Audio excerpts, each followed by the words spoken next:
everybody. This is podcast number 8, and we'll be talking about elderly. Yes, specifically elder abuse in a couple of different forms. We have financial abuse and physical abuse or neglect in nursing homes, and also in general, just in general. So a little brief overview over why the elderly population is more victimized is because of their deteriorating mental and physical state, right? And plus, they're known as, they're easy to get. Yeah. They're very easy to get. Yeah. They're very, what's the word? Gullible. Gullible, yeah. Hate to say it, but... It is kind of true. I'm going to bring a personal example up later in the podcast, and it does have to do with being gullible online. But just in general, the elderly population as being more vulnerable to crime with other age groups because they are socially isolated, tend to live in urban areas, depend on public transport, and follow predictable behavior patterns. Yeah, like Dr. Reed said earlier today, there was the no guardianship, and they're kind of stranded on their own, you know? Like they have to look out for themselves because, as you age, you don't have your parents. Yeah. Or you don't have your kids living with you. Yeah. So no one's really watching what you do day to day. And that can go awry.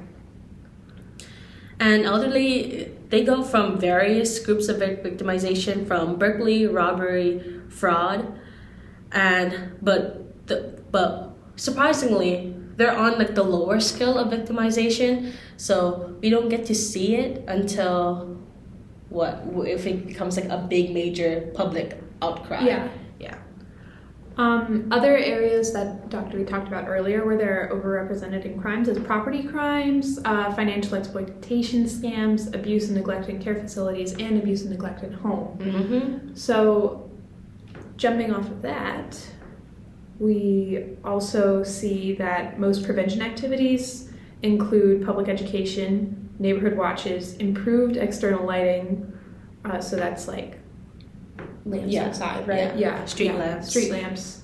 Maybe more security throughout the area. Yes, home security and inspections by police, and public information on fraud schemes. I know a lot of times the news, early morning news, will come out with a new scam has entered the U.S. population just because, the people who watch the news are more likely to be older people. I don't want to call them elderly. Older. But older. Yeah, older. The people who will be affected by these scams. And that leads me perfectly into elder financial exploitation, which is what I focused on for this podcast. There are a lot of scammers out there. Phoning and mailing things to elderly just to hoodwink them out of their savings. And my grandparents fell victim to this. My grandma, she isn't online, at all. She hates the internet, hates everything about it. Yeah, she will not touch Facebook, which I think is hilarious because I think sometimes she takes my grandpa's phone to go on Facebook just because, Why not? Yeah. So she anyways, the point is, she is not online, but my grandpa is. And my grandpa is a very sweet old man. He is very, very sweet. But he is gullible. He trusts anything out of anyone's mouth. He is the sweetest guy, so he's just gonna believe you. So one day, I think it was 5 years ago now, he clicked the wrong link, and it was the U.S. government is looking for your information. So he put in his credit card number and some identifying factors about himself, and he had his identity stolen from someone in India. Yeah. That's worse. It's terrible. It's so luckily bad. He was able to recover everything that was lost, and that's really good. Right? Usually you don't get money back. Yeah. But he also was able to learn not to trust stuff on the internet as much. I think he limited his access to some of the things. He is still on Facebook all the time though. Hey, that has not changed. He has to stay connected somehow. Yes. And he is part of the 1 in 10 Americans age 60 plus that has experienced elder abuse. The most frequent form of elder abuse is financial, by the way, and this is coming from Forbes. Forbes reported the 1 in 10, and the common form is financial abuse. And honestly, I think what I saw was that online scams were less prevalent, and what was more prevalent was being victimized by the people you know in your life. That's very true. Yeah, so that's very true. What they said was that relatives take advantage of the decaying mind to trick them into giving away their money. Yeah. Which is, like, it's I totally very see accurate. that. I see it, yeah. It's very accurate. And I feel like, I don't know, it's something about, like, relatives with elderly people about their inheritance. Yes. We always hear that all the about time. it. Yeah, and I just find that ridiculous because I'm just like, bruh. Like, looking to trick their way into the will, or looking to get money before the will is, like, distributed and stuff like that.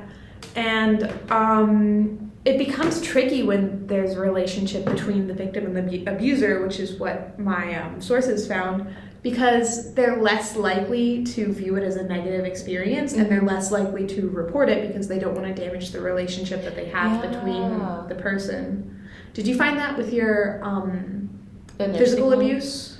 Well, for a nursing home, it's mostly like passive neglect rather than physical abuse. Yeah. Because for physical abuse, you have to actually see like fractures, bruises, and everything. But I think for passive neglect, it's also like a mental game where you have to with the caregiver failure to provide an older adult with life necessities, including but not limited to food, clothing, shelter, and medical care. So that's what passive neglect is. But in nursing homes, 1 in 3 older adults have been a victim of nursing home abuse, and 2 in 3 staff members who were surveyed admitted to be abusing or neglecting to. Yeah. Admitted to that? And yeah, admitted. 2 out of 3? 2 out of 3. But then I feel like it's because, one, everywhere we're short-staffed. That is true. We are short-staffed everywhere. If you think about it, teachers, nurses, police department, we are all short-staffed. Yeah. So they're willing to take anybody and anyone who's willing for A, a paycheck, and B, do their job. But they don't. With a bare minimum. B. Oh my gosh. Or C. But, so that does make sense as to why we're seeing this, but I have no idea why anyone would admit to that. That's what I think they're just dumb. I'm sorry, this might just get cut out, but I feel like they're not thinking of their actions. I understand, and they're just trying to make it through the day, and they're not like being empathetic towards their attendants. Roughly about 85% of assisted living facilities reported at least one case of abuse or neglect. 85%. Roughly 85% reported at least one case of elderly abuse or neglect.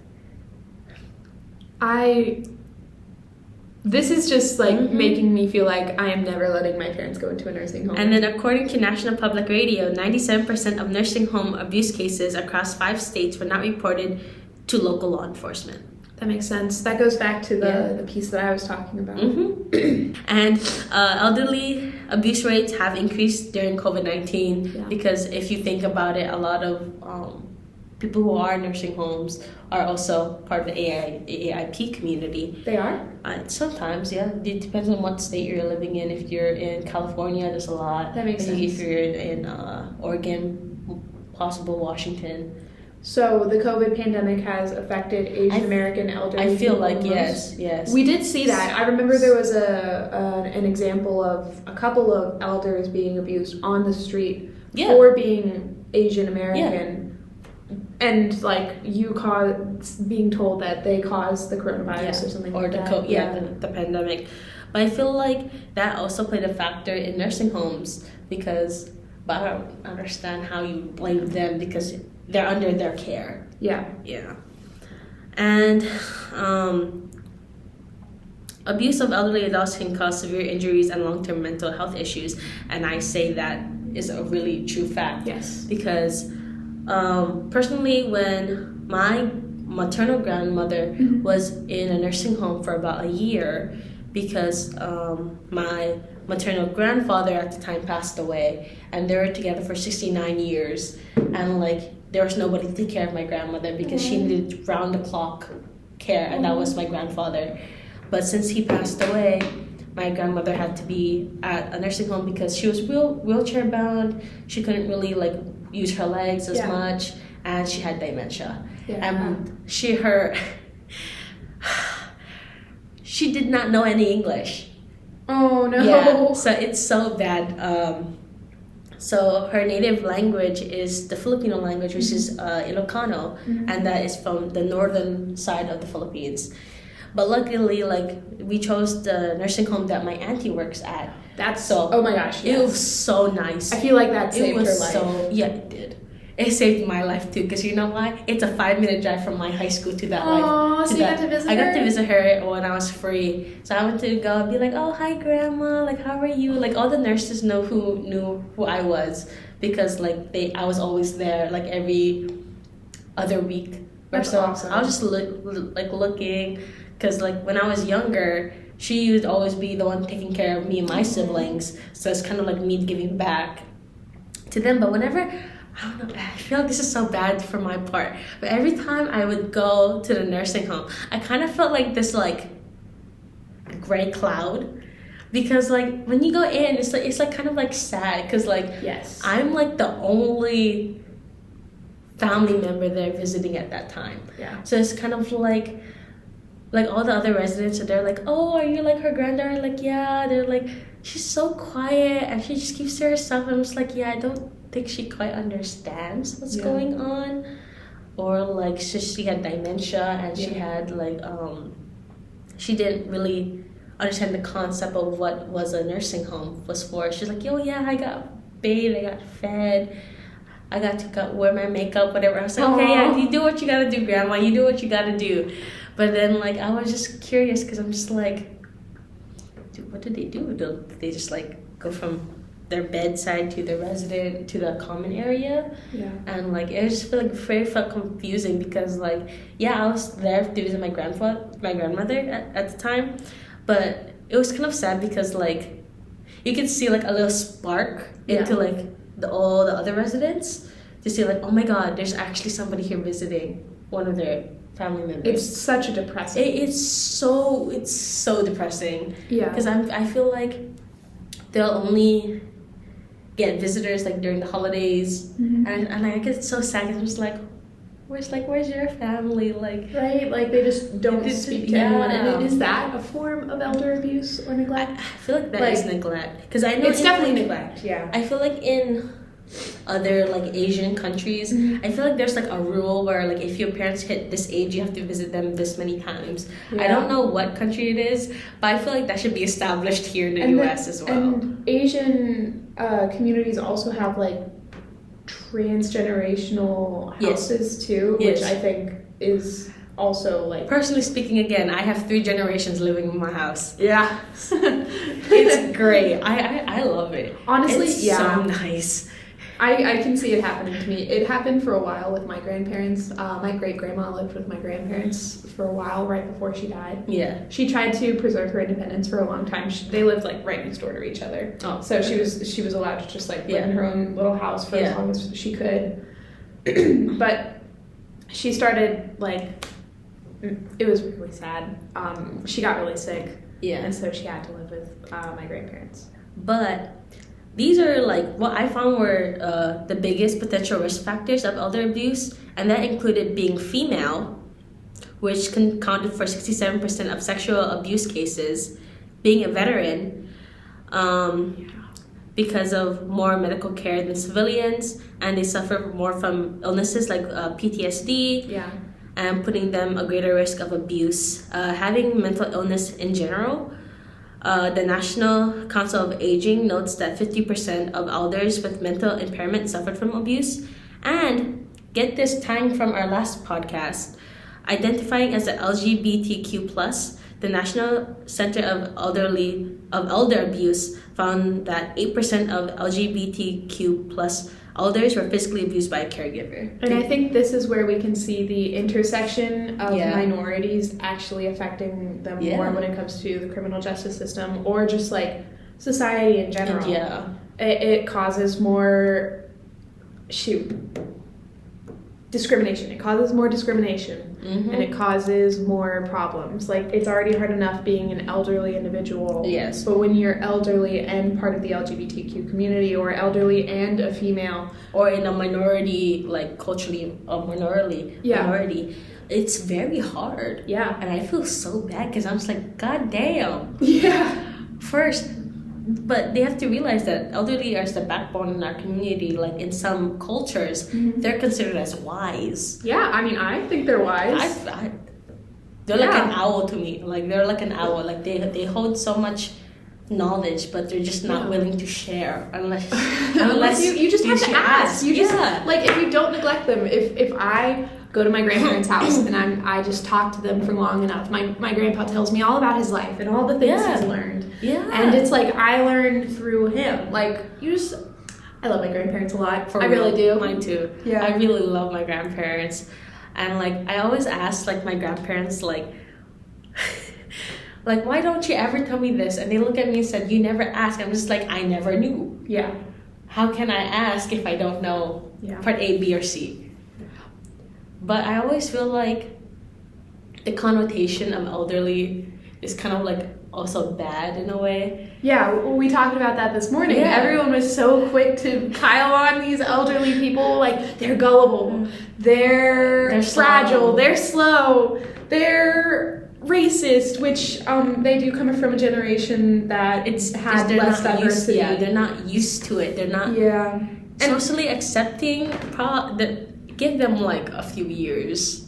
Yeah, I think they'll get there. They'll start to understand, oh, okay, this is acceptable now, because I feel like my grandparents, I would have classified them as homophobic, but then I came out and like, they like my girlfriend a lot. Like, there was a running joke for like, we've been dating for 3 years now, and my grandpa, like, at the beginning of our relationship, he was like, I want a t-shirt from your dad to my girlfriend, and she just recently got him a t-shirt, and it's just like, I don't know, he was just really appreciative. I think if you just give it time, they'll slowly understand. Yeah. Because my grandmother saw, he physically looked like male presenting, but dressed female wise. And the person had like a purse and everything. It was a really nice purse too. But my grandma was just like, is that a boy or a girl? And I was like, shh, grandma, let's go. We're leaving the store now. Come on, let's go. I'm not talking about this with you in public right now. I don't want to offend anybody in the general area. Like, grandma, let's go. We gotta go. Come on. I did that to my grandma in the store once, and she was just like, I don't think they understand it. Yeah. But I think they're more accepting of it now than beforehand. I hope so. I hope so too. Yeah. But we can't speak about all elderly. No. But we can only hope for, like, the best. Yeah. And the elderly population. What I hope for the most is that the financial scams targeting the older individuals go down. Because in 2021, there were almost 100,000 older victims that resulted in $1.7 billion of losses. Yikes. Yeah, so education. You need to educate our elders about diversity. Like you said, they aren't intolerant, they're just ignorant. Yeah. Once they understand what's going on, I feel like they empathize more. And we also need to educate them about the scams. Please, if you have a grandparent, let them know that there is no Nigerian prince who's going to give them all their money.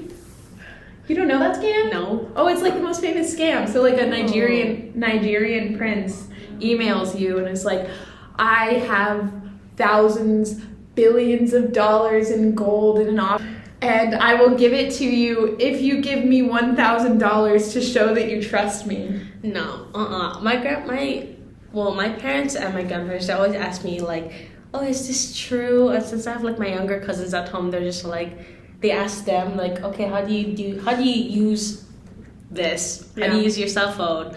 Like, how do you use it? But it's fine. But that's it for this podcast, and we will see you next week. Thank you very much.